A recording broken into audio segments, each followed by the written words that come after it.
un trono de oro, un sótano repleto de objetos, 2 toneladas de sustancia controlada y una pista secreta para aeronaves. Eso fue lo que encontraron en una finca que parecía ganadera, pero que en realidad era la fachada más imponente del grupo Jalisco Nueva Generación. Y lo que nadie te está contando es esto. Los noticieros no quieren que te enteres de esto. Los operativos que realmente afectan al grupo no salen en televisión, se hacen en silencio, se anuncian semanas después, si es que se anuncian. 65 comandos descendieron como sombra sobre una propiedad valuada en más de 120 millones de pesos. No fue una intervención improvisada, fue una operación precisa con una orden judicial firmada en la Ciudad de México, blindada desde lo legal, pero ejecutada con la determinación de quien ya no va a permitir más impunidad. La finca parecía normal desde el aire, caballos, establos, pastizales, pero los primeros pasos en tierra revelaron algo más. Un hangar oculto, 2 aeronaves privadas, una pista clandestina y camionetas de lujo sin placas, como si alguien las hubiera dejado ahí huyendo a mitad de la noche. Luego vino el oro, 25 lingotes, cada uno con el sello grabado del CJNG, 13 millones de pesos en efectivo, 11 dispositivos electrónicos encendidos y cajas, decenas de cajas apiladas como si fueran archivo muerto, pero que contenían algo devastador, documentos fiscales, contratos con gobiernos municipales, transferencias millonarias entre asociaciones civiles que no existen, papeles que si se confirman pueden hundir a medio país. Y entonces llegó lo peor, una puerta falsa, un acceso al sótano y ahí el infierno. 27 objetos largos, 1730 municiones, 12 cargas explosivas, un lanzador de proyectiles. A su lado 2 toneladas de sustancia controlada pura, bidones con químicos para fabricar compuestos sintéticos y, en un cuarto más allá, un escritorio, una silla y al fondo un trono de oro con las iniciales del grupo talladas como si fueran un escudo real. Eso era lo que representaba esa finca, un palacio criminal, una burla al Estado, una ofensa al pueblo. Pero ese trono ya no está vacío. Ese trono fue marcado y Harfuch ya dejó claro lo que representa: no vamos a ceder ni un metro más. Y lo que sus hombres estaban a punto de descubrir aún no tiene nombre. El camino de terracería era tan polvoso como el olvido, un tramo de tierra rota flanqueado por árboles secos y cercas oxidadas. A simple vista, aquel terreno parecía una finca ganadera común. Tenía establos, bebederos, un par de torres metálicas y bultos de pastura, pero desde que los drones sobrevolaron el área hubo algo que no cuadraba, demasiada perfección. Las líneas de los corrales eran simétricas, los techos relucían como recién instalados y había una pista para aeronaves marcada con cal viva en medio de ninguna parte. Aquel rancho estaba en el corazón de Michoacán, lejos de todo pero conectado con todo.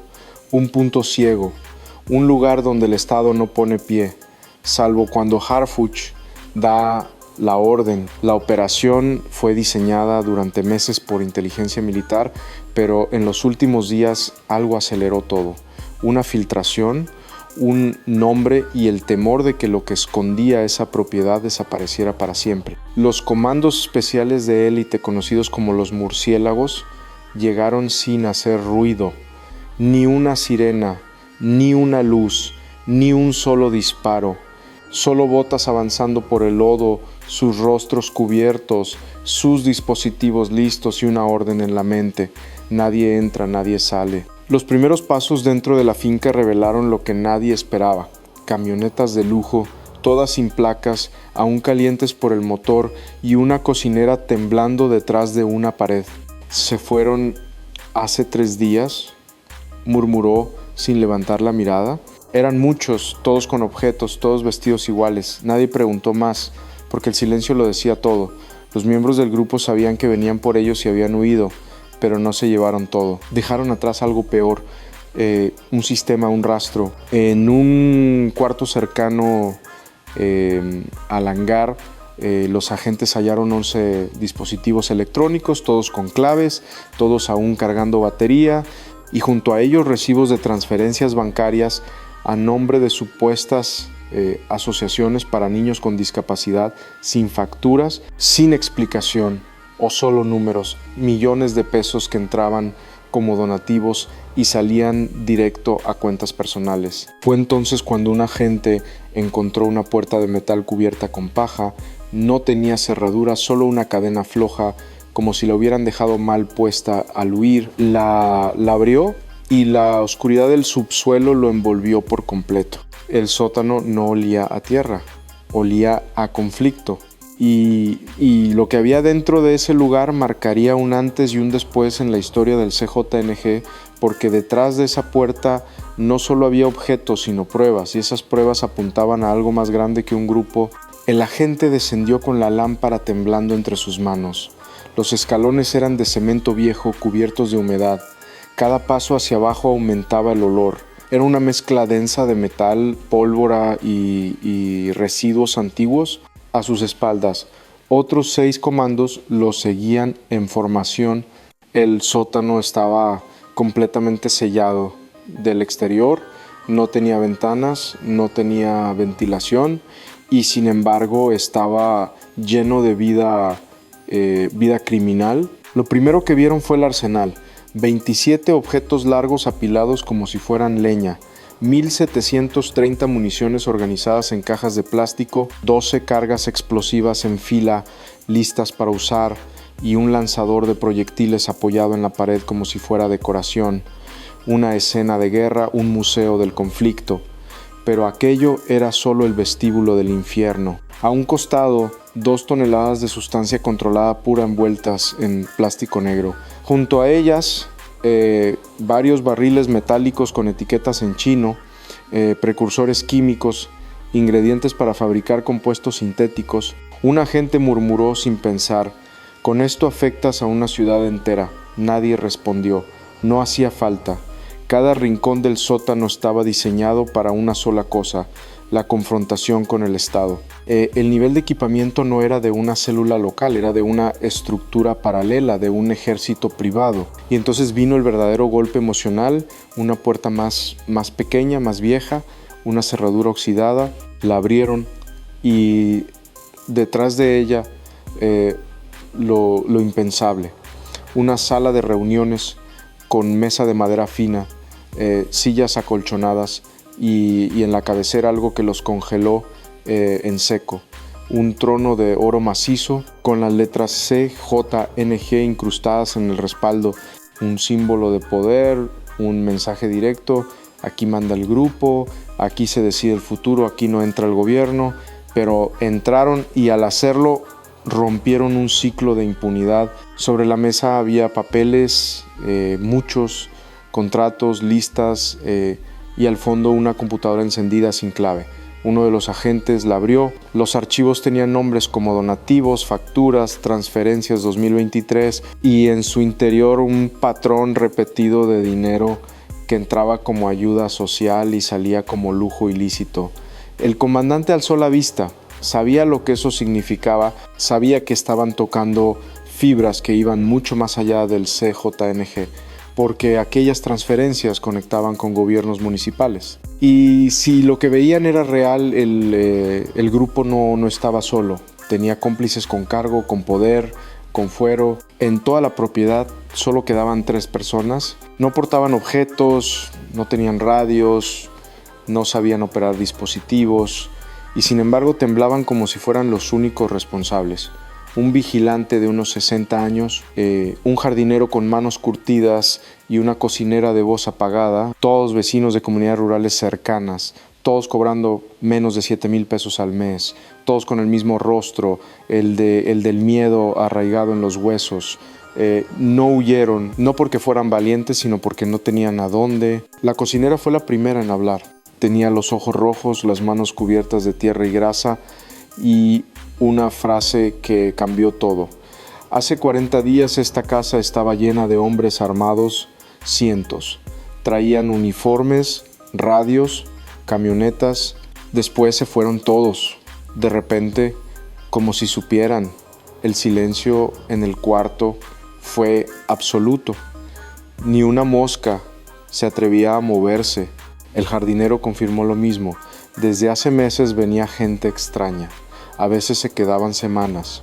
Luego llegaban más y más. Contó que el hangar se activaba por la noche, que las aeronaves despegaban sin luces y que había un túnel. Sí, pero lo cerraron hace días. Fue ahí donde el jefe de la operación entendió la magnitud del golpe. No estaban en un escondite, estaban en un nodo logístico, un punto neurálgico del grupo, un centro de operaciones. Y esos 3 testigos no sabían que lo que veían era el centro de gravedad del CJNG en esa región. La cocinera no paraba de mirar al suelo. Yo solo hacía comida, susurró.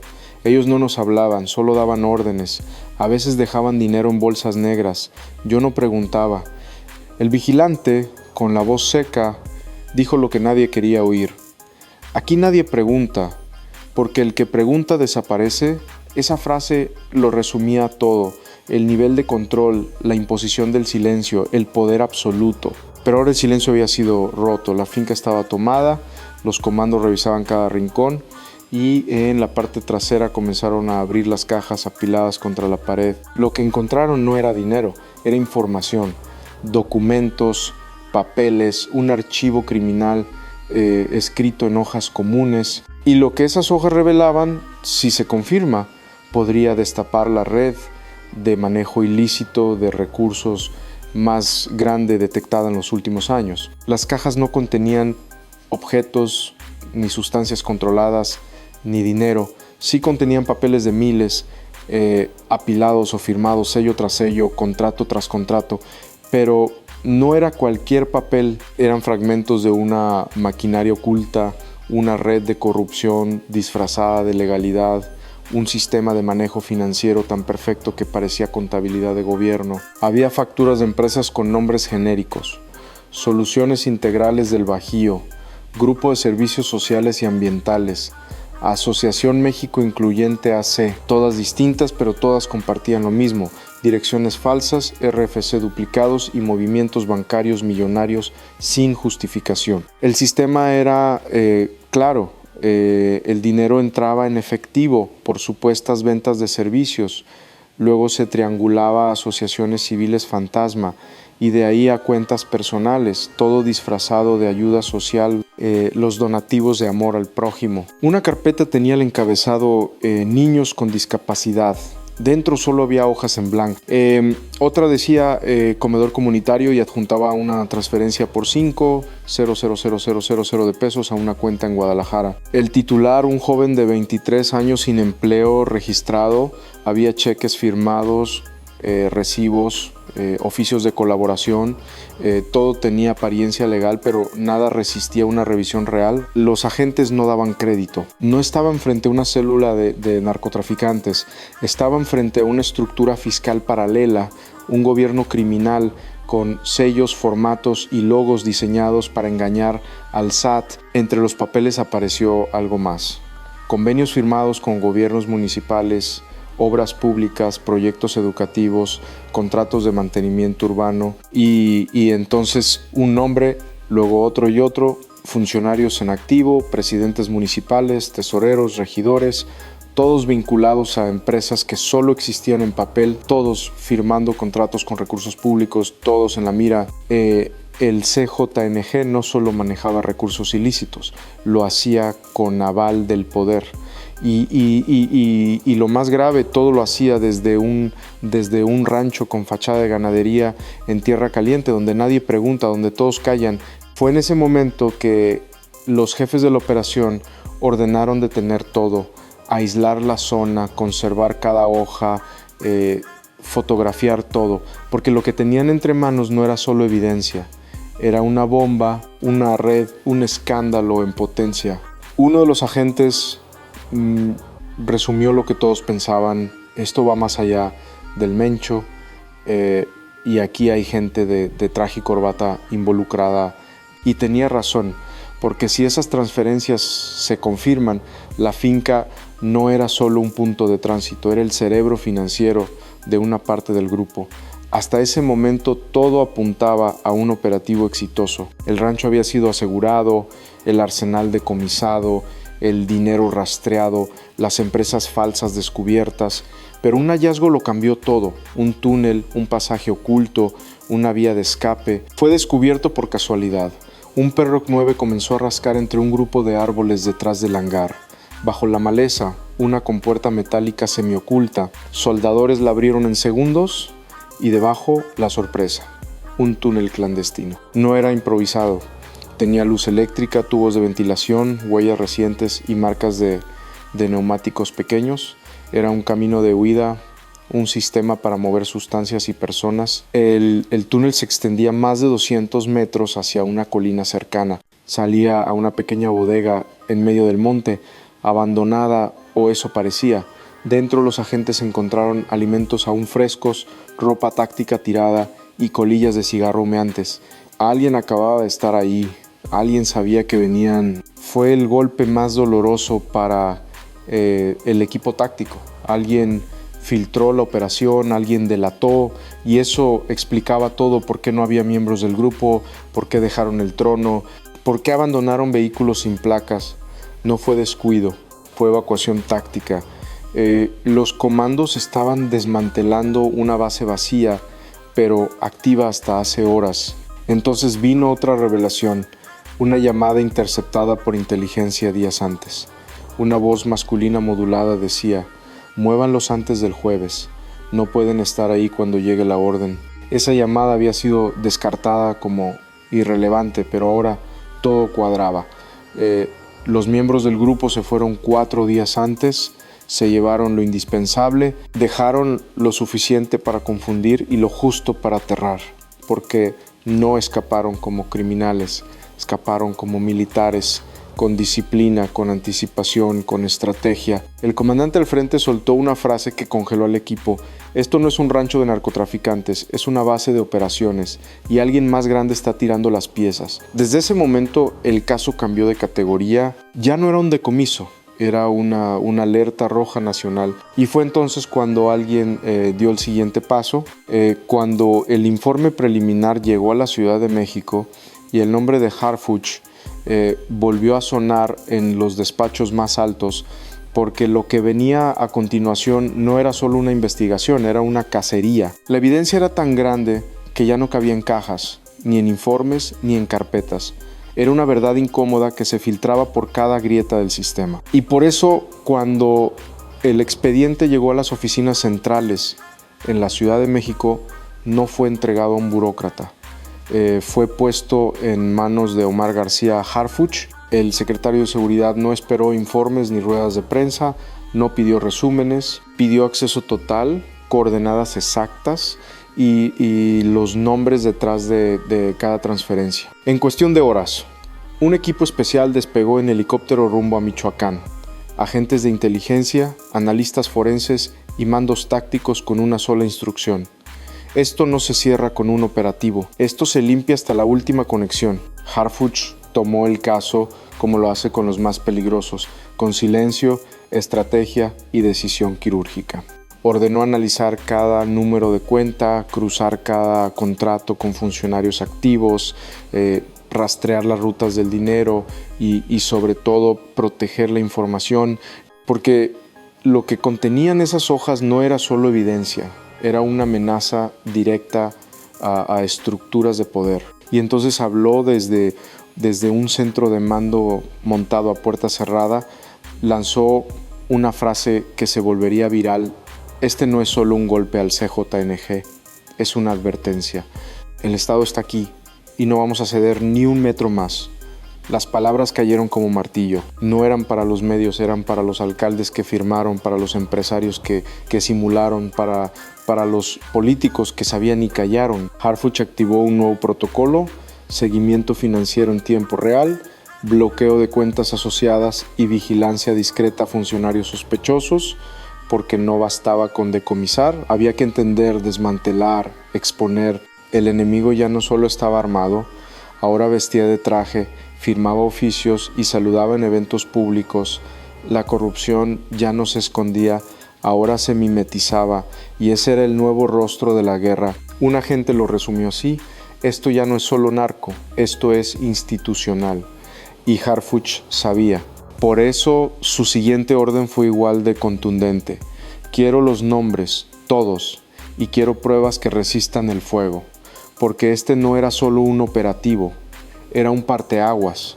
Y si el CJNG creyó que podía seguir operando en silencio, estaban a punto de descubrir que esta vez el silencio también tiene precio. El operativo había terminado.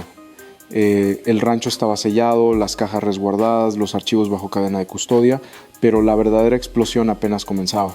En las horas siguientes comenzaron a caer las fichas: cuentas congeladas, empresas intervenidas, teléfonos que dejaron de contestar, porque el golpe no fue solo físico, fue financiero, fue simbólico, fue quirúrgico.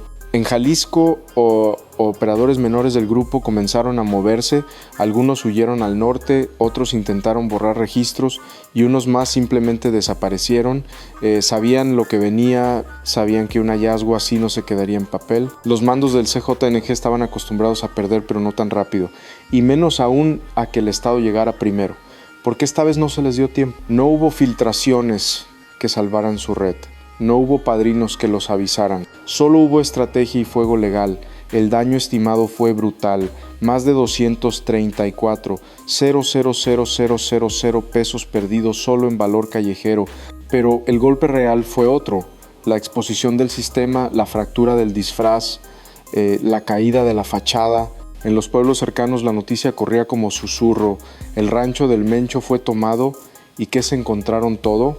Ahora sí, les pegó el gobierno, pero con la noticia también vino el miedo. Las familias cerraron cortinas, los negocios bajaron sus puertas antes del anochecer, los niños dejaron de jugar afuera, porque el CJNG podrá estar herido pero sigue respirando, y un animal herido muerde más fuerte. En la radio local no se habló del tema. En los periódicos apenas una nota breve.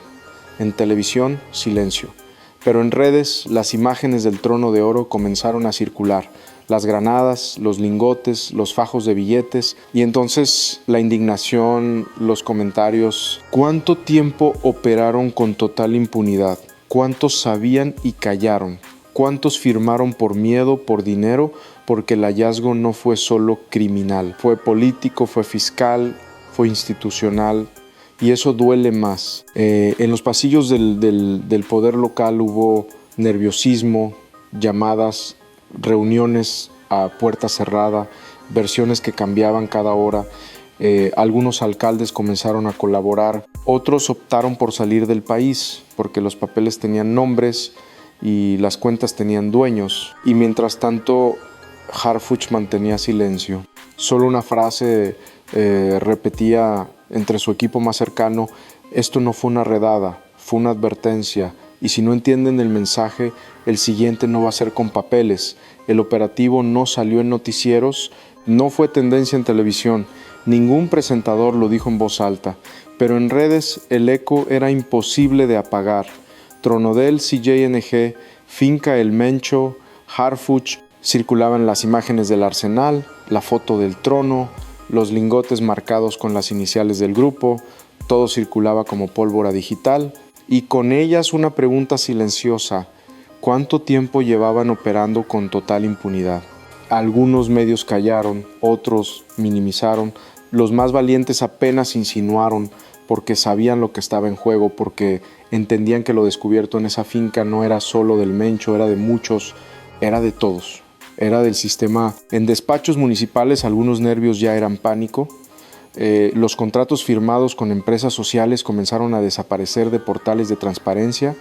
Las asociaciones civiles fantasmas cerraron sus sitios web. Los donativos se detuvieron. El miedo ya no lo tenía el pueblo, lo tenían ellos. Y mientras tanto la gente miraba todo con una mezcla de rabia y resignación, porque lo sabían, siempre lo supieron, solo que esta vez hay pruebas, esta vez hay nombres. En una entrevista radial, un periodista se atrevió a decirlo claro: lo que pasó en Michoacán es una prueba de que el crimen ya no se esconde, se sienta en tronos, firma contratos y maneja millones con papeles oficiales. Y en el centro de todo, un hombre sigue cavando más hondo: Omar García Harfuch. Ya no como figura política, ya no como símbolo de seguridad, sino como el hombre que le está arrancando la máscara al crimen financiero. Su última frase antes de cerrar el informe fue cortante, sin maquillaje, sin aplausos. Aquí no se trata de cuántos miembros detenemos, sino de cuántos gobernantes han firmado con ellos. Y esa frase cayó como bomba en un país acostumbrado a mirar hacia otro lado. Porque si lo que se encontró en esa finca es solo uno de muchos nodos, ¿cuántas más están operando hoy? Ahora, mientras ves este video, ¿cuántos tronos dorados hay construidos con dinero ilícito? ¿Y cuántos más están por descubrirse? ¿O cuántos más sabían todo y decidieron callar? La finca del Mencho fue tomada, el oro fue decomisado, las armas fueron aseguradas, pero la batalla apenas empieza, porque el crimen ya no vive en los cerros, vive en los contratos, en las facturas, en las sonrisas de campaña, y frente a eso solo queda una pregunta: ¿va a seguir el país aplaudiendo al crimen de traje o va a elegir al hombre que se atrevió a entrar al sótano?